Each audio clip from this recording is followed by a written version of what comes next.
Assalamualaikum. Hai Rek, ketemu lagi bareng aku Desi di Black Diary. Di video kali ini aku akan membagikan sebuah cerita yang dikirim sama narasumberku bernama Mbak Nur Laila, tapi dia minta disapa dengan nama Mbak Nur. Hai Mbak Nur, terima kasih ya atas izinnya telah diberikan sehingga aku bisa membagikan cerita kamu di YouTube Black Diary. Cerita kali ini tuh bagus banget, berhubungan tentang sebuah rumah tangga atau pernikahan dari si Mbak Nur ini sendiri. Menjaga hubungan pernikahan saja itu sudah sulit, susah ya. Menyatukan dua kepala menjadi satu itu tidak mudah. Apalagi kalau di dalamnya harus ada perebut laki orang. Ini bagus banget, ada pelajaran yang bisa kita dapatkan dan kita akan sama-sama belajar dari ceritanya Mbak Nur ini untuk waspada atau hati-hati dalam menjaga hubungan rumah tangga kalian dan jangan terlalu percaya kepada orang yang kalian anggap baik. Sudah penasaran bukan? Ya sudah, kalau gitu kita nggak usah berlama-lama di intro.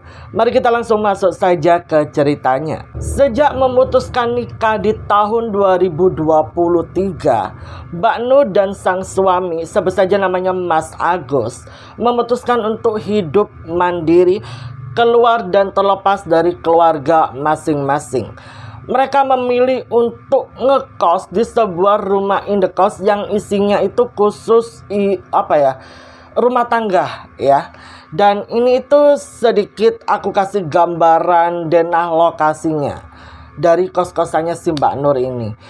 Itu bukan tipe kos-kosan yang satu rumah lalu kamarnya banyak. No, ini tuh kayak ada satu lahan, tapi rumahnya tuh beda-beda, pintu-pintu gitu, tapi satu pagar. Semoga kalian paham ya. Dan jaraknya juga itu nggak terlalu jauh dari rumahnya Mas Agus atau Mbak Nur. Maksudnya rumah orang tua mereka. Dengan harapan kalau orang tua mereka butuh mereka tuh nggak jauh-jauh pulangnya, bisa langsung but gitu loh. Tapi mereka tetap mencari lokasi yang strategis, plus deket juga dari kerjaannya Mas Agus. Sedikit informasi, sejak Mbak Nur ini menikah sama Mas Agus itu tidak mengizinkan Mbak Nur untuk bekerja. Jadi Mbak Nur diminta untuk fokus dengan kehamilan.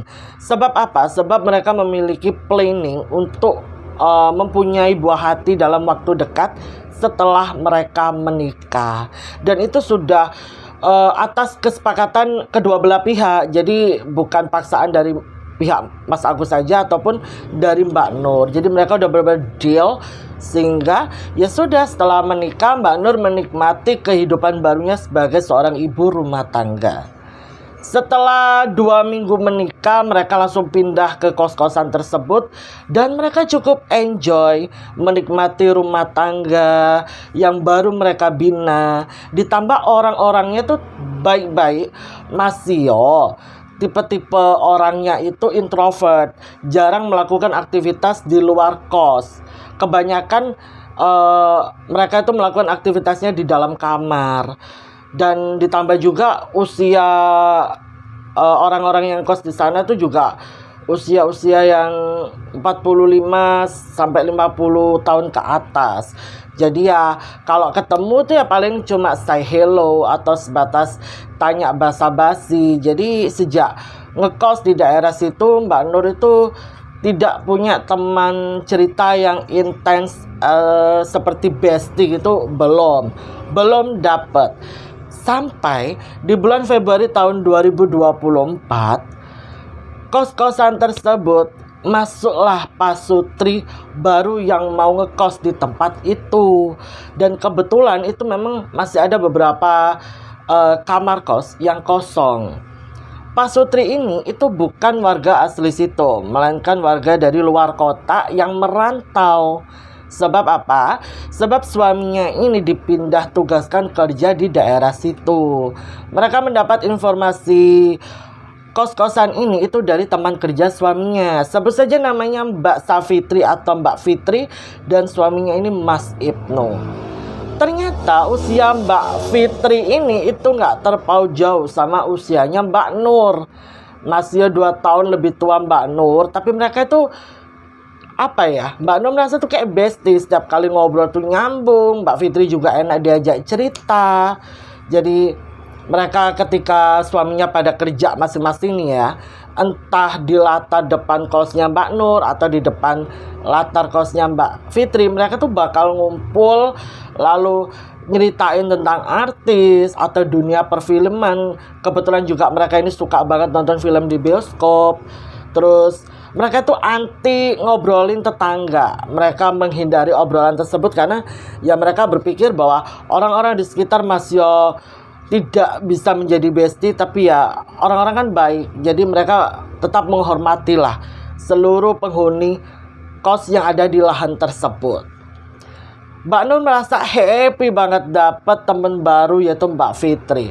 Hari-harinya itu makin ceria, dia tuh makin menikmati menjadi perannya sebagai ibu rumah tangga, enjoy. Setiap kali bingung mau masak apa itu ada yang ngasih referensi. Dia masih belum dikaruniai buah hati. Dia nggak pesimis gitu loh, karena ada yang menyemangatinya yaitu Mbak Fitri. Mbak Fitri juga pasutri muda, pasangan suami istri muda yang baru menikah di akhir tahun 2023 kemarin. Sampai pada suatu hari Mbak Nur tuh dikejutkan dengan suara pasangan suami istri yang sedang berselisih paham. Gak lain gak bukan adalah suaranya Mbak Fitri dan Mas Ibnu. Perselisihan itu terjadi di pagi hari, sekitaran jam 5:30 pagi. Pada waktu itu Mbak Nur baru saja pulang belanja dan suaminya ini mau siap-siap berangkat kerja. Bukan hanya Mbak Nur aja, seluruh penghuni kos di lahan itu pun juga ikut kaget dengan suara teriakan yang keluar dari mulutnya Mbak Safitri ataupun Mas Ibnu.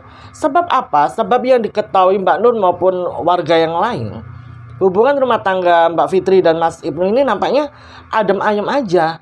Seperti nggak ada masalah atau nggak ada beban dan lain sebagainya. Cuman pada pagi itu, setiap ucapan yang keluar dari keduanya itu mengisyaratkan kalau ternyata mereka ini sedang berada di fase yang tidak baik-baik saja secara ekonomi. Ditambah Mbak Fitri berkali-kali mengeluhkan sikapnya Mas Ibnu yang kurang perhatian terhadap dirinya. Mbak Nur benar-benar sedih gitu loh ketika mendengar itu, dan Mbak Nur bingung harus berbuat apa. Sampai semua orang melihat Mas Ibnu meninggalkan kamar kos sambil menuntun sepeda motornya keluar lalu pergi meninggalkan area kosan tersebut. Tersisalah Mbak Fitri yang terlihat menutup pintu sedikit membanting. Sampai Mbak Nur ini suruh masuk sama suaminya pun tanya ya kan. Mbak Nur juga bingung ngejelasin ke suaminya gimana. Ya udah, suaminya pamit berangkat kerja tuh. Habis itu dia beresin barang belanjaannya, dia masukkan ke kulkas dulu. Dia coba chat nih Mbak Fitri lewat WhatsApp ya kan. Ya awalnya Mbak Nur juga takut salah paham gitu loh ke Mbak Fitrinya, karena kan kondisinya masih kalut nih. Tapi Mbak Nur gak bisa membiarkan Mbak Fitri seorang diri menghadapi masalah. Jadi dia memberanikan diri dengan bahasa yang selembut mungkin biar gak menyakiti perasaannya Mbak Fitri. Mbak Nur mulailah ngechat tuh ya kan, tanya lah kondisi dia gimana, dia sudah sarapan belum, dia lagi apa. Di situ nggak dibalas sama Mbak Fitri, hanya dibaca, tapi Mbak Fitri langsung menelepon Mbak Nur. Dan di telepon itu Mbak Fitri hanya minta Mbak Nur untuk masuk ke kamar kosannya karena dia mau cerita. Ya udahlah, Mbak Nur letakkan handphonenya, dia langsung masuk ke kamar kosnya Mbak Fitri. Begitu masuk ke dalam kamar kosnya Mbak Fitri, Mbak Nur tuh terkejut karena kamar kosan itu sudah berantakan. Foto pernikahan Mbak Fitri dan Mas Ibnu tuh ada beberapa yang pecah kacanya. Sampai di situ Mbak Nur melihat Mbak Fitri ini lagi nangis di atas kasur. Sama Mbak Nur langsung dipeluk. Di situ tangisnya Mbak Fitri makin pecah. Hingga setelah mungkin dia puas nih nangis, dia tenang dikasih minum sama Mbak Nur, barulah di situ Mbak Fitri cerita kalau ternyata selama ini Mas Ibnu itu sifatnya sudah berubah. Sudah tidak pernah perhatian sama dia.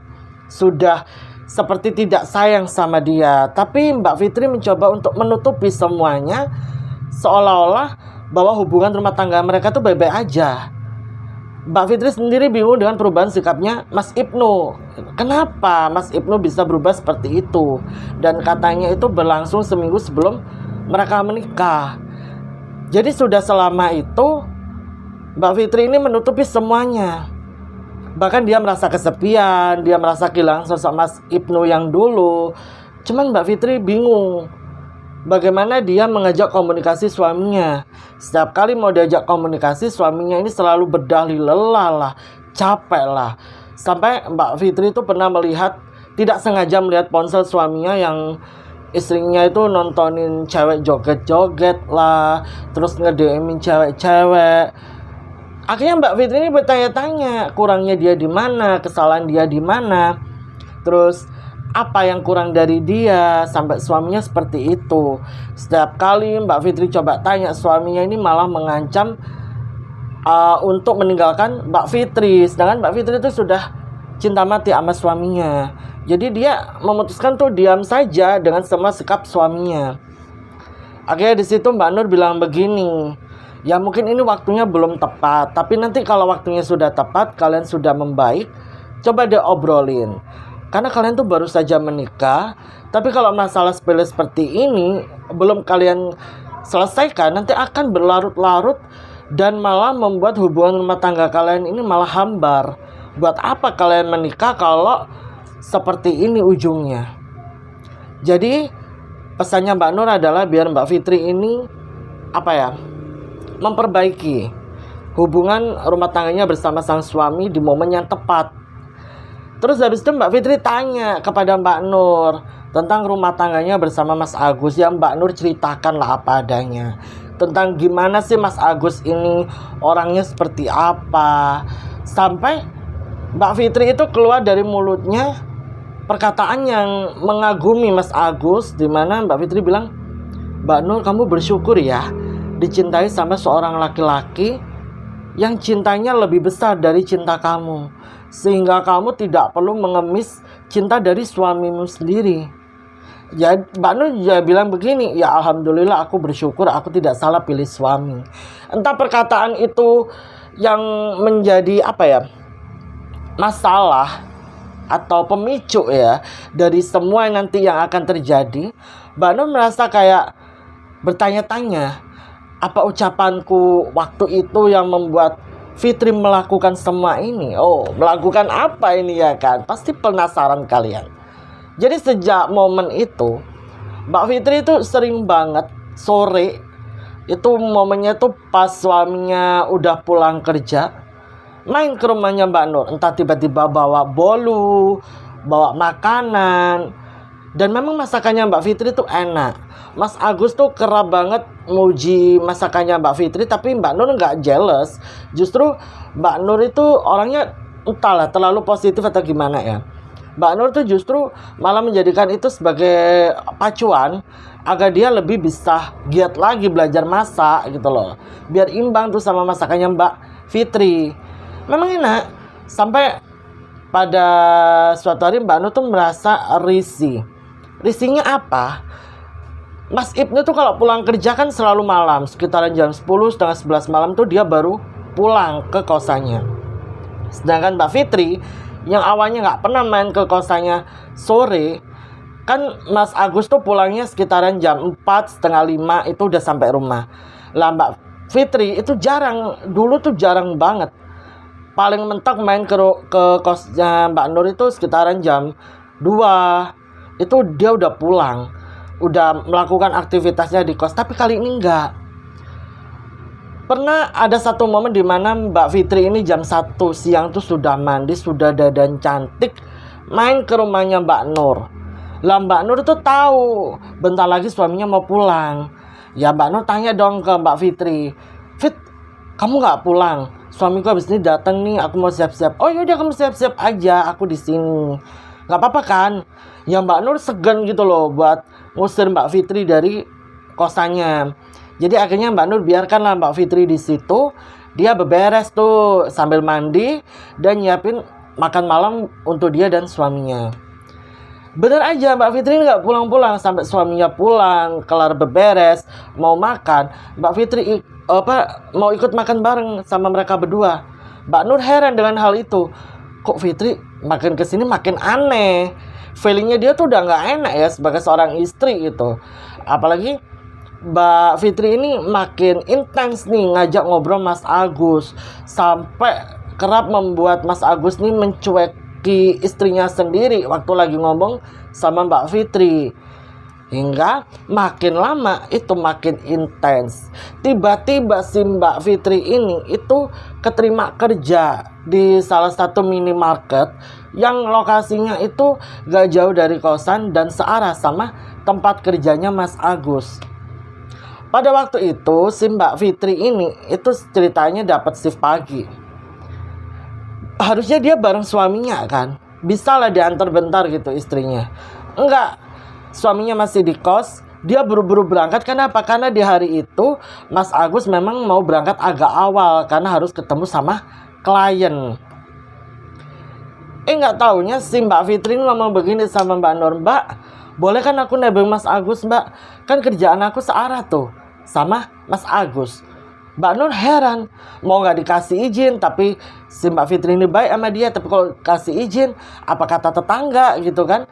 Ya udahlah dia izinin tuh Mbak Fitri bareng sama Mas Agus berangkat kerja. Berangkat tuh ya kan mereka.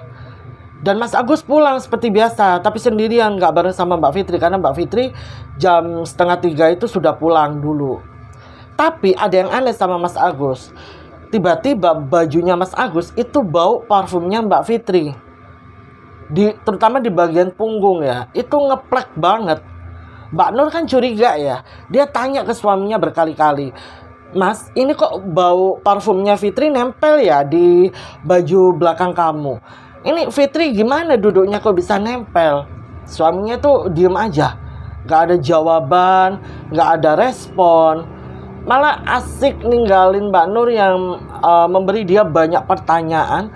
Sampai Mbak Nur tuh jengkel, dia menghentak meja. Baru di situ Mas Agus menoleh ke arah dia sambil dengan ekspresi marah. Mas Agus bilang, aku tuh capek, kamu banyak tanya, banyak omong. Mbak Nur bingung nih malahan. Kenapa? Karena gak pernah suaminya bersikap seperti itu sama dirinya. Seketika Mbak Nur tuh langsung tremor, karena dia shock nih ngeliat suaminya tuh responnya kok begitu. Ya mungkin salah dia juga, momennya kurang tepat pas tanya tentang hal ini. Akhirnya udah Mas Agus masuk ke kamar. Mbak Nur tuh termenung di meja makan sambil mandangin baju kerja suaminya yang bagian belakang tuh kayak full parfumnya Mbak Fitri. Terus Mbak Nur itu ngelihat Mbak Fitri tuh mau keluar kos. Habis itu sama Mbak Nur dipanggil. Fit, sini dulu deh Fit, aku mau tanya, ini kok bisa ya parfum kamu nempel di baju belakang suamiku? Kamu duduknya gimana? Nempel banget sama suamiku. Kan kamu tahu itu suamiku. Di situ Mbak Fitri malah responnya ketawa. Dimana Mbak Fitri bilang, ya tanya sama suamimu, kenapa tanya sama aku? Kaget dong Mbak Nur ya dengan respon yang seperti itu. Terus gak ada penjelasan yang gimana atau minta maaf atau kayak mana. Mbak Fitri malah pergi ninggalin Mbak Nur. Mbak Nur di situ merasa bahwa kok kayak ada yang janggal antara mereka berdua ini. Lalu di keesokan paginya, Mas Agus itu tiba-tiba nawarin bareng Mbak Fitri, padahal Mbak Fitri nggak minta untuk dibarengin. Dan itu di hadapannya Mbak Nur. Sampai Mbak Nur tuh narik jaketnya Mas Agus, kayak seolah-olah jangan dong ya, jangan dong ya. Tapi Mas Agus malah marah dan bilang sama Mbak Nur, udah jangan kayak anak kecil. Ayo Fit, berangkat. Dan responnya Mas Ibnu gimana? Biasa aja. Itu dilihat sama Mas Ibnu karena Mas Ibnu tuh lagi mandiin burung di depan teras kos. Mbak Nur langsung nyamperin Mas Ibnu. Mbak Nur bilang, Nu, harusnya kamu dong yang nganterin Fitri. Kenapa Fitri malah nebeng suamiku? Responnya Mas Ibnu apa? Lah kan suami kamu yang nawarin Fitri. Ya otomatis Fitri mau lah, orang searah. Ih gila ya. Kayak gak ada yang ngejaga perasaannya Mbak Nur banget gitu loh. Kenapa semuanya pada egois? Hingga akhirnya Mbak Nur masuk ke dalam kamar. Mbak Nur ambil handphone. Mbak Nur cerita tuh sama adiknya. Adiknya Mbak Nur kan perempuan, ada 2. Dia cerita sama adiknya yang nomor 2. Dek, gini. Mas berubah dek, gini. Loh kok bisa Mbak? Nggak tahu nih Mbak pusing. Akhirnya adiknya yang waktu itu kebetulan nggak ada jadwal ngampus, datanglah ke kosan, ya kan? Untuk memastikan kondisi mbaknya ini nggak apa-apa. ditemenin tuh sama adiknya Mbak Nur di kosan. Lah si adiknya ini kan kasihan ngeliat Mbak Nur lagi kacau, lagi pikirannya semraut gitu kan. Dia berinisiatif untuk, Mbak aku bantu masak nasi ya. Nasinya aku aja yang masak, nanti Mbak tinggal masak lauknya. Oh ya makasih ya Dek. Ya udahlah. Adiknya ambil tuh ya kan magicom. Apa adanya magicom itu dia ambil beras. Tapi pas dia mau buka tempat ada beras nih ya, ada padi itu berada nih, tiba-tiba dia kaget. Kenapa? Karena berasnya itu berwarna hitam semuanya. Teriak dong adiknya Mbak Nur, Mbak, berasnya warna hitam Mbak, bau banget. Padahal itu beras masih banyak, masih 10 kilo. Baru aja dia beli, dia tuang ke dalam ember itu, berubah jadi hitam, baunya nggak enak. Hitamnya tuh bukan bubuk yang menyatu dengan bulir-bulir beras ya, tapi kayak cairan yang kalian tahu air selokan yang warnanya hitam terus kental lah. Itu ada di beras rumahnya Mbak Nur. Mbak Nur bingung dong ya kan. Dek, kok bisa ya berasnya kayak gini ya?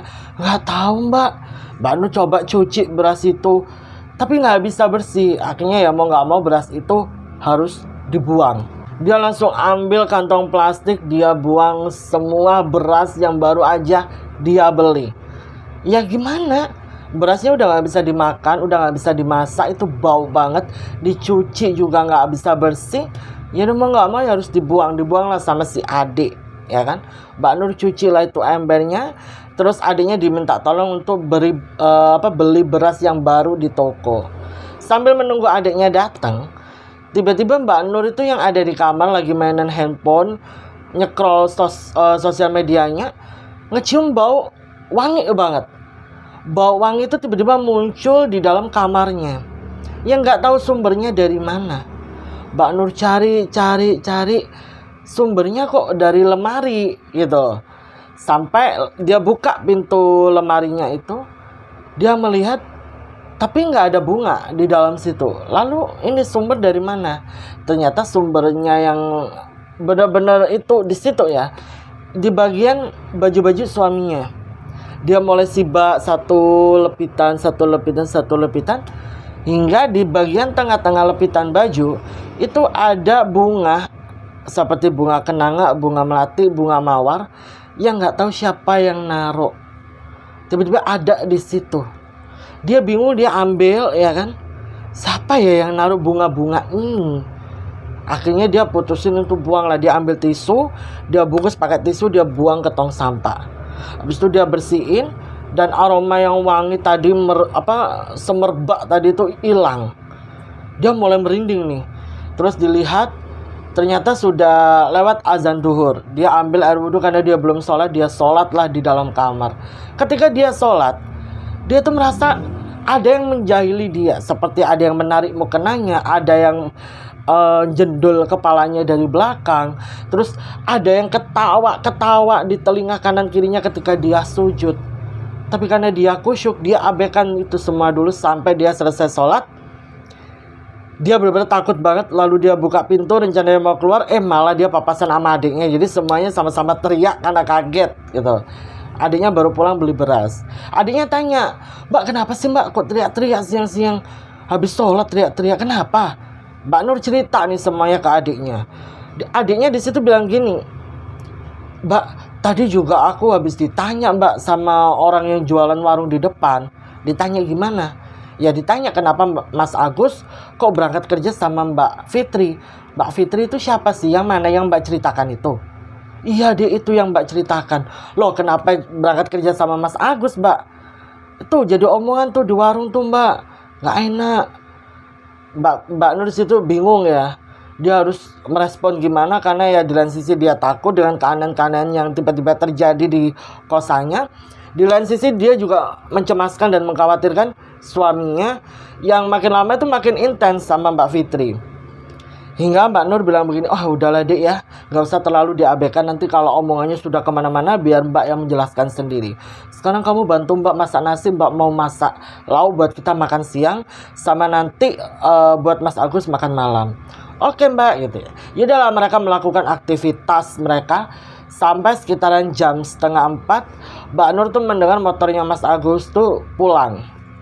Mbak Nur buka pintu, dan yang bikin Mbak Nur shock adalah Mas Agus pulang sama Mbak Fitri. Dan Mbak Fitri itu mencium tangannya Mas Agus di hadapan Mbak Nur, di hadapan adik iparnya, adiknya Mbak Nur. Adiknya Mbak Nur situ mau marah, tapi sama Mbak Nur ditahan, "Dek, tenang dulu." Terus Mbak Nur menyapa suaminya barusan pulang kerja. "Assalamualaikum Mas," mau salim gini. Suaminya nggak mau dipegang. Mbak Nur di situ langsung ketenggengan dong. Adiknya Mbak Nur yang nggak terima.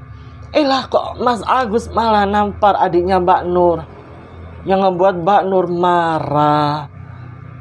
Akhirnya di situ terjadilah perselisihan antara Mas Agus dan Mbak Nur. Dan kalian tahu apa? Mas Agus malah bilang begini sama Mbak Nur, "Kalau kamu gak suka sama sifat aku, kamu pulang ke rumah orang tuamu sekarang juga." Mbak Nur yang gak suka ditantang, akhirnya dia milih untuk meninggikan egonya. Dia kemasi beberapa bajunya, lalu dia ajak adiknya untuk pulang ke rumah orang tuanya. Dan ketika Mbak Nur keluar dari pintu rumah kosan, Mbak Nur melihat Mbak Fitri itu berdiri di depan pintu kosannya dia sambil begini. Jadi seolah-olah meledek Mbak Nur yang baru saja bertengkar sama Mas Agus. Mbak Nur gak pakai lama langsung meninggalkan kosan dan pulang ke rumah orang tuanya. Setibanya di rumah orang tuanya, Mbak Nur cerita. Semua dia ceritakan ke orang tuanya, sehingga orang tuanya Mbak Nur ini merasa ada yang aneh. Beliau langsung menghubungi besannya atau orang tuanya Mas Agus. Besannya datang nih ke rumahnya Mbak Nur, sambil menitikan air mata. Mbak Nur ceritakan semuanya di hadapan mertuanya, hingga mertuanya maupun orang tuanya itu sepakat untuk memanggil seseorang karena mereka beranggapan bahwa sepertinya Mas Agus ini dipelet sama seorang wanita yang bernama Fitri. Kenapa kok mereka memiliki alasan tersebut? Karena ya tiba-tiba perubahan sifatnya itu sangat drastis dan itu sangat janggal bagi pihak keluarga. Bukan Mas Agus sekali, sebab pihak keluarga itu sangat paham kalau Mas Agus itu begitu mencintai istrinya dan sangat menghormati, menyayangi dan menyanjung istrinya. Tapi tiba-tiba sifatnya berubah drastis sejak kedatangan seorang perempuan bernama Safitri. Yaudah nih, orang yang dimaksud itu dihubungin dan mereka sepakat di keesokan harinya mereka akan balik ke rumah kosannya Mbak Nur untuk menemui Mas Agus. Kebetulan di hari itu adalah hari Sabtu. Jadi Mas Agus ini waktunya off kerja. Pas tahu momennya. Sekitaran jam 9, Mbak Nur, adiknya Mbak Nur yang nomor 2, orang tuanya Mbak Nur, orang tuanya Mas Agus, dan seorang kiai yang merupakan kenalan dari bapaknya Mas Agus itu sama-sama berangkat menuju ke kosan. Ini yang buat heboh. Ketika Mbak Nur mengetuk pintu kos, yang membukakan pintu kos itu bukan Mas Agus, melainkan siapa? Melainkan Mbak Fitri. Dalam keadaan tidak memakai busana dan tubuhnya hanya ditutup selimut. Lalu tak berselang lama Mbak Nur melihat suaminya keluar hanya menggunakan handuk, tidak memakai kaos sama sekali. Mbak Nur benar-benar terkejut melihat pemandangan pagi itu. Dan bukan hanya Mbak Nur saja, semua orang. Sampai pada akhirnya Mbak Fitri ini berdalih bahwa ini permintaannya Mas Agus. Benar aja dong, begitu Mas Agus ditanya sama orang tuanya, Mas Agus menjawab dengan nada tinggi, sedikit membentak. Padahal Mas Agus gak pernah marah sama orang tuanya. Tapi di momen itu Mas Agus berani membentak orang tuanya dan berkata bahwa ini kemauan dia. Dan dia itu berniat akan menceraikan Mbak Nur, lalu menikah sama Mbak Fitri.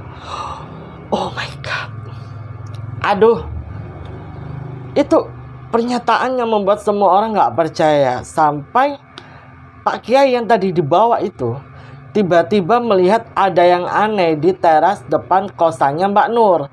Si Mbak Fitri ini tiba-tiba pakai baju, habis itu keluar balik ke kosannya dia. Dihalang sama saudaranya Mbak Nur, itu berhasil melawan sampai akhirnya sama orang tuanya Mbak Nur disuruh biarin aja, karena permasalahan kita ini ada di Agus. Ya udahlah, perempuan itu suruh pergi. Lah Pak Yai ini tuh dari tadi tuh kayak neken teras kosnya Mbak Nur. Ya sama Mbak Nur ditanya, Pak Kiai maaf, Bapak lagi apa ya? Pak Kiai lagi apa ya gitu. Ini tackle-nya kok cuma satu aja yang nggak kelet, nggak nempel, dipegang sama Mbak Nur. Loh iya ya, kayak ada yang nyongkil, kayak ada yang bongkar gitu loh. Tapi ya siapa? Apa ya di dalam sini ada meteran air atau gimana, makanya nggak ditempel. Soalnya Mbak Nur sendiri juga baru tahu, sebab nggak pernah meriksa bagian sudut-sudut kan. Akhirnya sama bapaknya Mbak Nur itu dibuka. Di situ berkali-kali orang tuanya Mas Agus mencoba bertanya kepada anaknya, tapi Mas Agus nggak mau menjawab apa-apa. Pas tackle itu berhasil dibuka, ternyata di dalam situ ada hal menarik yang ditemukan sama orang-orang. Salah satunya adalah bunga-bunga. Banyak sekali aneka macam bunga-bunga. Bunga kenanga, bunga kantil, bunga melati, bunga mawar, bunga pandan ada di situ semuanya. Dan itu seperti sudah dipisah-pisah gitu loh. Si pandanya juga sudah diiris kecil-kecil. Terus melatinya juga kelopaknya itu sudah dipetik satu-satu. Lah di bawah bunga-bunga yang sudah mulai membusuk ini ya kan, entah itu sudah berapa hari ada di dalam situ, ada fotonya Mas Agus. Lah fotonya Mas Agus ini itu kan foto berdua sama Mbak Nur, tapi bagiannya Mbak Nur itu dicoret-coret. Lalu di belakang fotonya Mas Agus, di bagiannya Mas Agus pas, itu ditempel fotonya Mbak Fitri. Dan foto itu di staples di bagian jidat sama di bagian perut. Habis itu di bagian belakang foto yang bagiannya Mbak Nur itu tertulis tulisan aksara yang nggak tahu bacanya apa, karena nggak ada satupun orang yang bisa baca aksara Jawa. Terus akhirnya adiknya Mbak Nur ini ngambil handphone untuk searching di Google, yang kurang lebih artinya adalah itu sebuah mantra. Aku tidak bisa menyebutkan karena takutnya ditiru ya. Mantra yang bertujuan agar rumah tangganya Mbak Nur sama Mas Agus tuh kandas, dan Mbak Nur itu sakit-sakitan sampai meninggal dunia. Kurang lebih maksud dari mantra itu tujuannya begitu. Mbak Nur kaget setengah mati. Nggak nyangka, dia langsung marah menghampiri kamar kosnya Mbak Fitri, ditahan sama Mas Agus, dan terlihat Mas Ibnu nggak ada di kosan itu. Keluar Fitri, keluar. Semua orang pada keluar kamar bertanya ada apa. Mbak Nur berkali-kali bilang pelakor segala macam, tapi Mbak Fitri di situ dibela sama suaminya sendiri, sampai Mas Agus tuh menampar Mbak Nur di hadapan banyak orang.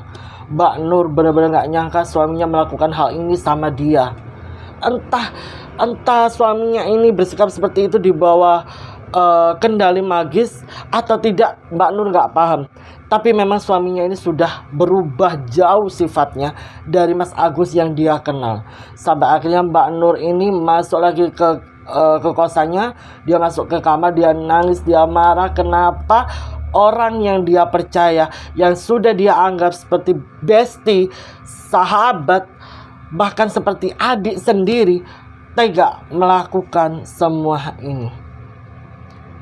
Sejak Mbak Nur mengetahui semua itu, sampai malam hari Mbak Fitri nggak ada nampak keluar kos sama sekali. Mas Agus hanya diam di latar depan.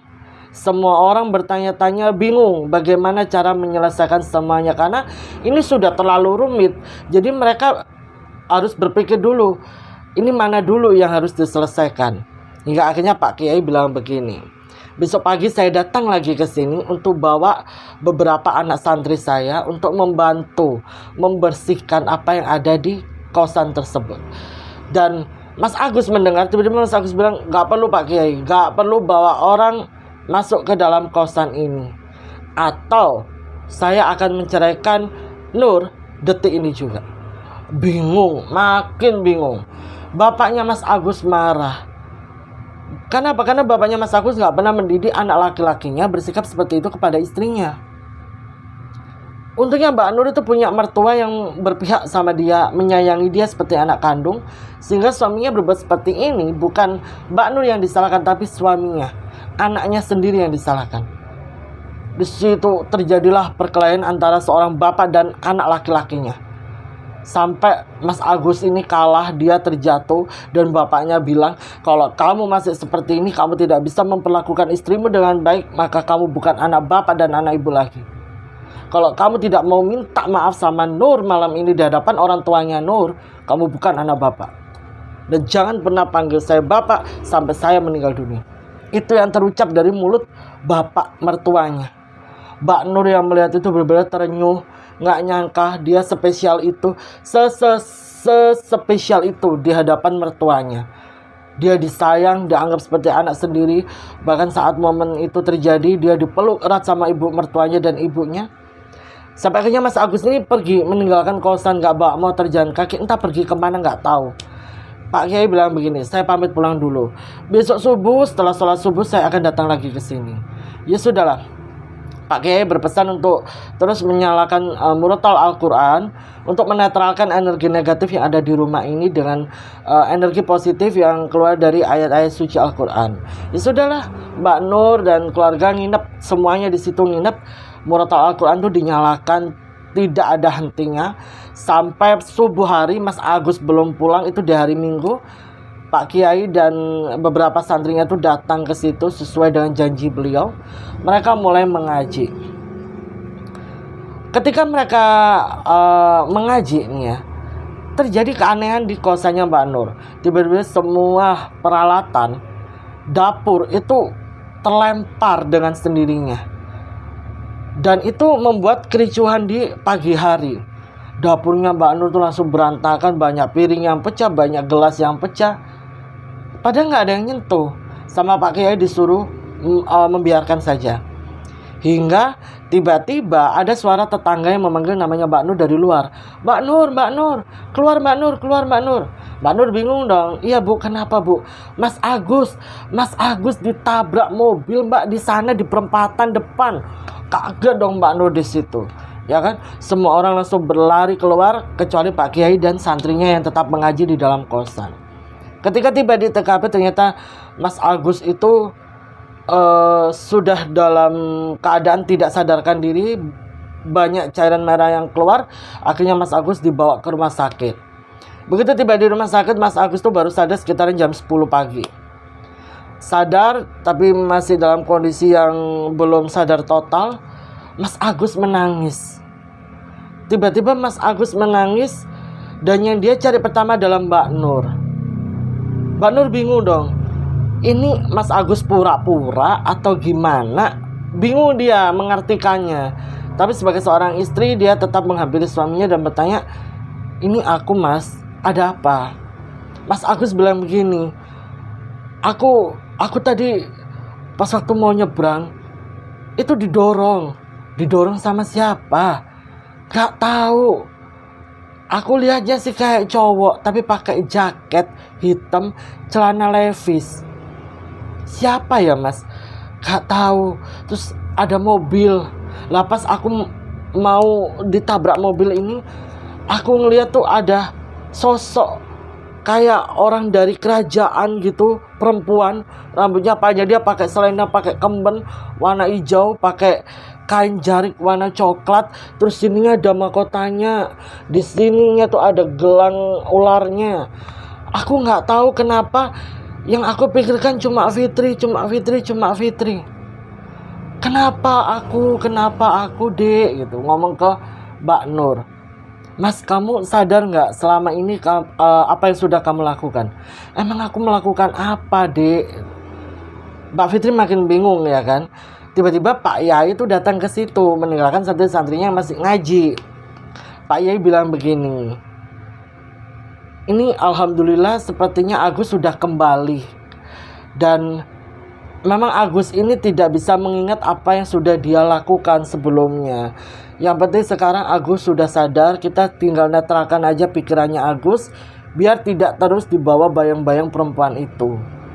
Akhirnya udahlah, Mas Agus macam diruqyah, sehingga tiba-tiba keluar nih asap dari mulutnya Mas Agus.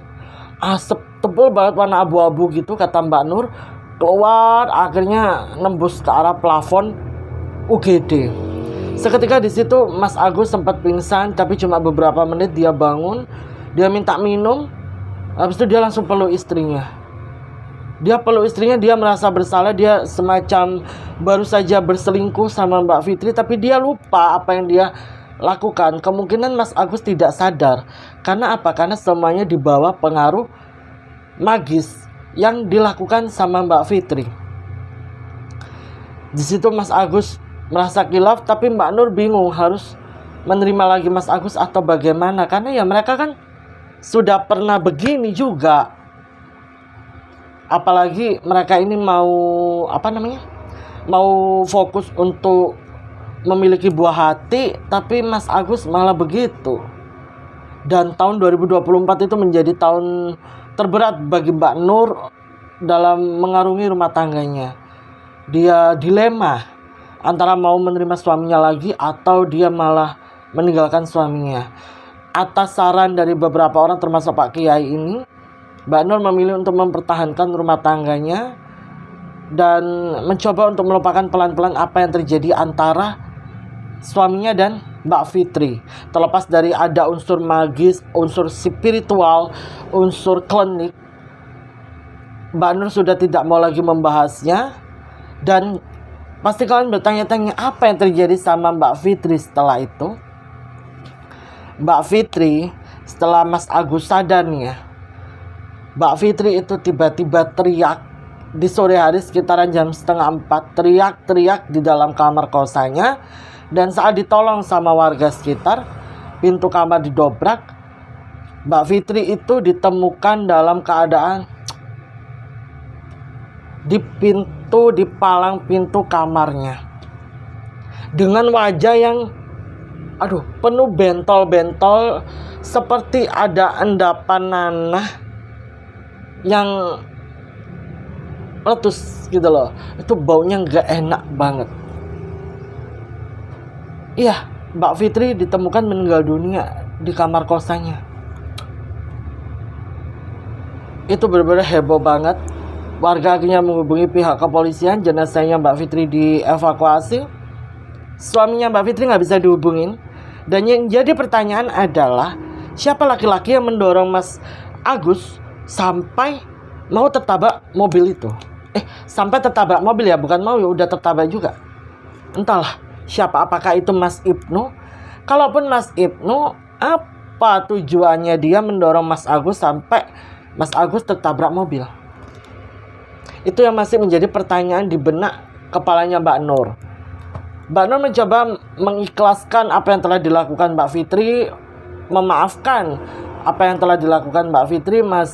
Dia masih sulit untuk melupakan semua kejadian itu. Tapi Mbak Nur memilih untuk berdamai dan memulai semuanya dari nol bareng sang suami. Dan atas saran dari orang tua masing-masing, Mbak Nur sama Mas Agus diminta untuk tidak ngekos dulu, tapi tinggal di rumah orang tuanya Mbak Nur untuk demi keselamatan dan kesehatan semuanya juga. Sebab waktu itu Mas Agus juga butuh waktu untuk pemulihan dari kejadian tersebut. Mbak Nur juga butuh pulih hatinya dari apa yang terjadi antara rumah tangganya ini dengan Mbak Fitri. Dan masalah Mbak Fitri, Mbak Nur sudah tidak tahu lagi informasinya bagaimana, dia dimakamkan di mana, dimakamkan kapan. Dia juga tidak mendengar lagi informasi tentang Mas Ibnu. Bahkan barang-barangnya Mbak Fitri ini baru diambil sama pihak keluarga itu di tahun 2025 kemarin. Itu baru dikemasi sama pihak keluarga. Dan anehnya pihak keluarganya Mbak Fitri juga aneh. Kan bisa tuh, soalnya kejadiannya ini kan di bulan November tahun 2024. Tapi baru diambil itu puasa tahun 2025. Selama itu mereka membayar kamar kos Mbak Fitri, jadi seolah-olah ditempatin. Untuk apa? Kenapa nggak langsung diboyong aja gitu loh, entahlah. Tapi ya untungnya kamar itu sudah dibersihkan. Mas Yo kadang kata tetangga-tetangga nih ya, kalau chatan sama Mbak Nur itu mereka kerap kayak mendengar suara tangisan seorang perempuan dari kamar itu. Terus kayak ada yang ngintip dari balik jendela, dan kamar itu masih belum ada yang nempatin sampai sekarang. Kasihan banget ya yang punya kos-kosan, akhirnya terdampak dari apa yang dilakukan sama penghuni kos sebelumnya, perbuatan dari penghuni kos sebelumnya yang kemungkinan memakai ilmu untuk memikat suami orang padahal dia juga sudah bersuami. Serem banget. Lah, kalau kata Pak Kiai, itu awalnya Mas Agus itu disemprot semacam parfum di bagian tengkuk leher belakang. Jadi parfum itu yang membuat Mas Agus ini memiliki daya tarik sama Mbak Fitri. Hingga entah apa yang dilakukan Mbak Fitri setelahnya yang membuat Mas Agus makin intens sama Mbak Fitri dan memperparah hubungan rumah tangganya bersama Mbak Nur. Ya entahlah, di momen-momennya mungkin Mbak Nur kecolongan, Mbak Fitri meletakkan apa Mbak Nur nggak tahu. Untuk melancarkan aksinya dia diem-diem, dia pintar ambil celahnya Mbak Nur, sampai mereka sejauh itu melakukan sebuah hubungan di belakangnya Mbak Nur dan sempat melukai hatinya Mbak Nur. Alhamdulillah setelah Mbak Nur dan Mas Agus memutuskan untuk pindah ke rumah orang tuanya Mbak Nur, rumah tangganya masih berjalan dan Mbak Nur masih belum dianugerahi buah hati. Mas Agus sudah kembali beraktivitas, sudah pulih dari kejadian pada waktu itu juga, sudah lama pulihnya. Dan di sini Mbak Nur meminta aku untuk mengajak kalian berdoa bersama-sama, di mana dia ingin sekali kita berdoa agar dia segera memiliki buah hati, sebab bapak mertuanya itu sekarang kondisi kesehatannya lagi down. Pengen banget segera menimang cucu. Jadi mari kita berdoa bersama-sama. Insya Allah bismillah ya, Mbak Nur segera dianugerahi buah hati agar bapak mertuanya bisa menimang cucu ya. Ya namanya juga seorang anak pasti mengkhawatirkan kondisi kesehatan orang tuanya dan ingin memberikan yang terbaik. Cuman ya manusia hanya bisa berencana, Allah lah yang menentukan. Jadi kita doakan saja yang terbaik untuk Mbak Nur, Mas Agus dan semuanya. Semoga selalu dalam lindungan Allah dan semoga kejadian ini tidak terulang kembali ataupun terjadi kepada kita. Nauzubillah min zalik. Cerita ini itu ada pelajaran yang bisa kita dapatkan. Salah satunya adalah jangan terlalu menceritakan tentang rumah tangga kita bersama suami kita, bersama pasangan kita terhadap orang lain, karena itu bisa memunculkan ain ya. Orang yang awalnya itu kita kira baik, kita kira sudah seperti keluarga sendiri, itu bisa menaruh perasaan iri hati. Penyakit hati itu nggak bisa dibaca dengan kasat mata ya. Orang kalau udah kena penyakit hati itu susah sembuhnya. Jadi berhati-hatilah. Makanya kenapa aku lebih takut sama manusia daripada sama hantu. Karena manusia itu tidak bisa dibaca isi pikirannya dan tidak bisa diterka isi hatinya. Terkadang ya dia terlihat manis, senyum, ramah sama kita. Ternyata pikirannya sedang merencanakan sesuatu yang buruk terhadap kita. Gimana kayak gitu? Ya kan? Soalnya orang jahat ya, itu bukan orang yang wajahnya terlihat judes, omongannya frontal, bukan. Justru orang jahat zaman sekarang itu yang bermuka manis. Makanya kalian hati-hati. Kalian harus bisa menjaga rumah tangga kalian sebaik mungkin, karena pelakor atau jin dasim ini tuh ada di sekitar kita. Bahkan orang yang tidak kita sangka itu bisa menjadi penghancur rumah tangga kita kalau kita tidak waspada. Bukan berarti tidak mengajarkan untuk tidak percaya sama orang. Silakan kalian mau percaya dengan siapapun silakan, tapi tetap harus berhati-hati ya. Karena ini percaya atau tidak ya, tidak ada orang di muka bumi ini yang bisa dipercaya kecuali diri kita sendiri.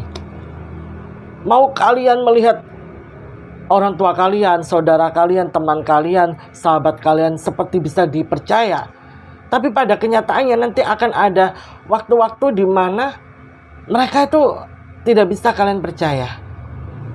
Jadi ayolah, kita harus bisa memanage diri kita sendiri, mencegah hal-hal ini agar tidak terjadi, dan selalu berhati-hati dalam tutur kata maupun perbuatan ketika sedang berhadapan dengan orang lain. Sebab orang yang ada di hadapan kita, yang kita kira baik, itu belum tentu baik. Jadi harus berhati-hati. Wow, keren banget. Mbak Nur the best ya. Aku tidak tahu amalan apa yang telah dilakukan Mas Agus sampai dia memiliki seorang istri yang sekuat kamu, setegar kamu, yang belum tentu perempuan lain di luar sana bisa sehebat kamu, sekuat kamu. Tapi semoga kamu tetap sehat terus ya Mbak Nur ya. Semoga berasmu tidak pernah habis, semoga nasimu tidak pernah basi, semoga perutmu selalu kenyang, semoga harimu selalu cerah, tidak ada hujan badai, semoga senyummu selalu terpampang ya, sampai terpampar loh, sampai saking aku tuh speechlessnya dengan cerita ini. Dan terima kasih telah membagikan kisah yang menarik sekali, bagus sekali. Ada pelajaran juga yang bisa didapatkan sama aku dan seluruh penonton Black Diary. Sekali lagi terima kasih banyak Mbak Nur atas izinnya. Dan semoga kita semua selalu dalam lindungan Allah dimanapun dan kapanpun kita berada. Semoga rumah tangga kita selalu dalam penjagaan Allah, dihindarkan dan dijauhkan dari jin-jin dasim seperti ini. Dan semoga rumah tangga kita, rumah tanggaku, rumah tangga kalian tuh selalu sakinah mawaddah warahmah til jannah. Amin amin ya rabbal alamin. Amin.